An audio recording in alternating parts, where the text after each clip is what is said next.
it up for Cobus the Viking! I'm Cobus Visser, it's Cobus and Visser. Some call me the Viking. It's all about having courage, creating freedom and leaving a legacy.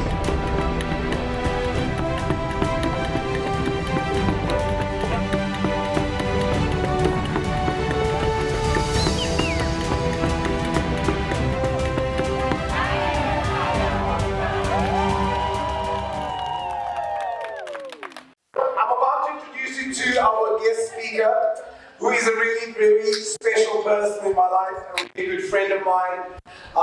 He'll probably tell you the story of how we met, but I'll do a shortened version. I met Cobus in 2014 when I did my very first Shaping Your Destiny program, and I'll never forget when I met him. He arrived in a wheelchair. He arrived in a wheelchair because he's a hemophiliac, which means that his blood doesn't clot. And I thought this guy's going to do the firewalk, and he arrived in a wheelchair, got up on his crutches, and he literally walked on the stage. Cobus came the next year. The next year there was no crutch, there was no wheelchair, a crutch. He came in a crutch. Next time I saw Cobus, there were no crutches. And next time I saw Cobus, he was dancing on stage. Then I went to Australia. I did a firewalk in Australia for my Shaping Your Destiny students there. And I thought it's too expensive to fly Cobus over from South Africa to Australia. I hired a local guy, and that's the first and the last time I ever did it with anyone else, because the guy just didn't have the heart. He just didn't understand that it's not just about walking on fire, it's the symbol. It's not about the fire, it's what it symbolizes. And so the following year I ran a Shaping Your Destiny in New Zealand, and I flew Cobus to New Zealand, because I wanted him to do it. And that's the only one we've done where it actually did rain. We had a firewalk in the rain. And today, ladies and gentlemen, the man I'm about to introduce you to is one of the most amazing men I know. If anybody has excuses as to why he should not live an extraordinary life, it's Cobus. He'll tell you his story. And his story is it's heartbreaking and inspirational at the same time, because when you hear where he's been to, and where he is now, it's incredible. When we were in New Zealand, he went to bungee jump off the Sky Tower. Now, I said to him, Cobus, don't you have to sign an indemnity form and say, do you have any conditions? He said, yeah, I'm supposed to sign that. So I said, so what do you say when they say, do you have any conditions? He says, no, I say none. I said, why? I said, well, if I told them, then they wouldn't let me jump. So he didn't, this guy skydived. I'm like, okay, should you be skydiving? Yeah, I can do anything wrong. So he skydived in this condition. But I think the thing that blew me away the most was 2018 or 19 when Cobus said, Robin, come with us. I'm like, oh, where are you going? We're going to climb Mount Kilimanjaro. I'm like, yeah. I know, I'm busy. He said, but I haven't told you when it is. Oh, when is it? I'm busy. And Cobus climbed Mount Kilimanjaro with crutches.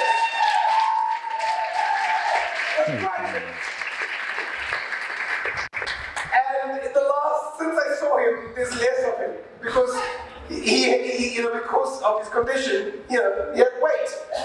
He's lost 30 kilos.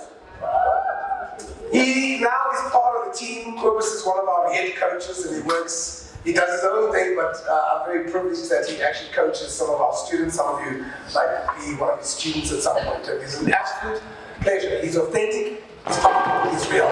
So ladies and gentlemen, treat.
Aha, let's attack our dreams tonight.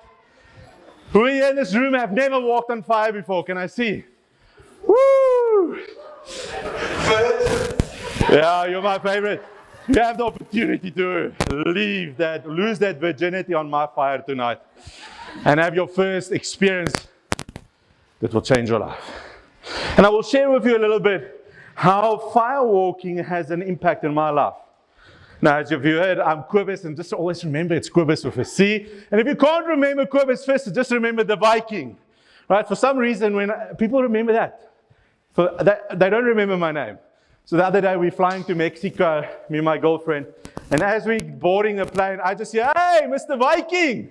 And they said, "Who's looking for me?" And I don't know them, but they've seen me everywhere, and all they remember is the Viking. So even if you just remember the Viking. Now tonight is the journey of your start of not only what you're leaving behind, but the foundation that you're going to start laying of what is your North Star, where are you going? And may we lay the foundation tonight as what is it you want to achieve, because my whole philosophy that I'm going to teach you goes around, quote by Gandhi. It's the most powerful quote in gold. If you practice it, your life will change. It says, everything starts with a belief. How many of you believe our economy is the best it's ever been in South Africa at the moment? Okay, one, thank you. Most of you probably don't have that belief. Why? Because when you're around the braai, What is the first thing most people talk about? Crime, load shedding, potholes, economy. You know, if you go into some businesses and you ask them, how's business? How do they respond? Oh, it's bad. Oh, people don't have money. So we create these beliefs because our beliefs become our thoughts. As a man thinketh.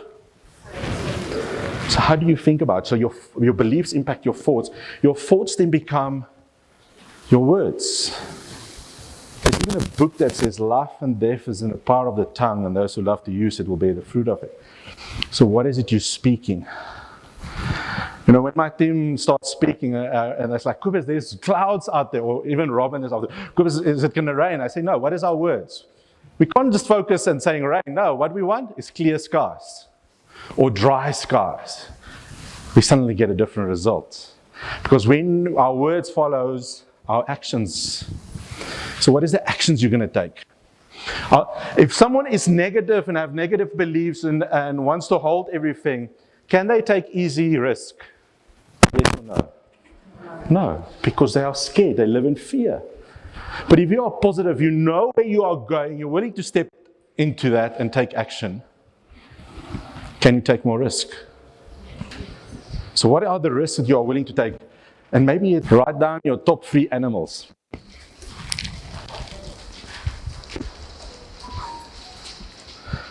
What's your number 1? What's your number 2? This is amazing.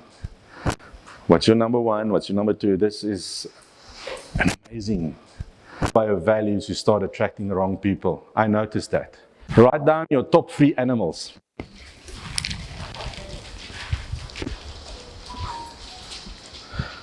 What's your number 1? What's your number 2? This is amazing. So the first animal, anyone would love to share me their top 3 animals? Yes, ma'am. I chose elephant for its strength, the dog for its loyalty, and the lion for its courage. I'm going to use it as an example because we don't have enough time, but I'm going to have you understand how this works. You can do it over the next 2 days and share it with your peers around you on the table. Is that the first animal represents the mask you're putting up to the world and say, look at me. This is the perception I want to create. Look at me. This is who I am. So this is the perception you want to create. An elephant, being strong, being confident, being family orientated, because the elephant is very family. But also the thing is the elephant never forgets, right? So you're not going to do anything because he will remember what you did 10 years ago. Am I right? And mind like an elephant. So be careful where you trade. But the thing is, what you need to realize is when you show up as that animal, do you show up as the animal that is confident in the wild? Or have you become the animal that have been caged like an elephant in a circus that forgot about how strong they are? The second animal is the animal actually how people experiences you. Is how they experience you. Your second animal again was a dog, right? Dog is loyal. So people experience you instead of being that strong confidence, more of a loyal, caring. I can walk over you because you will still love, unconditional love, right? So that's how you get to know people, right? So this is a personality test, by the way, you know, getting to know yourself, but those around you. But the most powerful thing for me is the third one, and that is the animal is who you really are. She's a lion. She didn't say, I'm a lioness. She's a lion, king of the jungle. Confident, but sometimes lazy. You can maybe scratch the balls a little bit. The lion will let it go. But don't do too much, and then the claws will come out. Am I right? Right? So it gets to know you. How many of you enjoy that, right? It's a nice way of getting to know yourself, because part of this journey is to get to know yourself. And can I share you now a little bit about me? We all have a moment. Your moment tonight might be the firework that will be the biggest catalyst in your life. My catalyst was when my oldest son was drawing this picture. And there was 2 babies. We were expecting a second child. He has a cross over the one. He says, Dad, I don't want a little sister. I want a little brother that can play with me because you can't. Comes to me, and the words have changed my life forever. You see, when you draw this picture, just to give you a journey, when he was born, I couldn't pick him up. Could never hold my own son. Could never play with my son. Robin alluded to a little bit that I was born as a hemophiliac. A hemophiliac means I'm a bleeder, it means my blood doesn't clot. And because of all of the bleedings over the years, it impacted my joints. So much so that I don't even have muscle. Sorry, I won't be able to arm wrestle you later, eh? I can see your big guns, eh? I'm quite jealous, eh? Yo. But if you take one of your elbows, this is how straight my elbows goes. Can't touch my shoulders. Can't palms up. No muscles. Pain 24/7. The same with my ankles. So because of that impact, I only realized this moment that changed my life forever. His words to me was, Dad, you are dead to me. Years later, he told me, Dad, I was young, I didn't know what I was doing. I'm sorry. And I said, my son, if it was not for those words, I will not be doing what I'm doing today. Because it put me on the path of finding the firewalk, finding the self-development, mind power, Robin Banks, everyone in my life. Started with a picture that transformed into new opportunities. Elbows. But I want to show you that I even have their names tattooed here on my thing, on my arm, that Tian and Vian is still the reason why I get up every morning. And they became everything, even though they don't live with me anymore because of circumstances and life that happened because of what happened in my life. But I want to share my pride and joy because I know when I speak to them, they're going to ask, oh, Dad was with Robin Banks again. Did you teach them? Did you share anything with them, Dad? What did you share? What was the outcome? How did people respond? It feels like they're part of my life.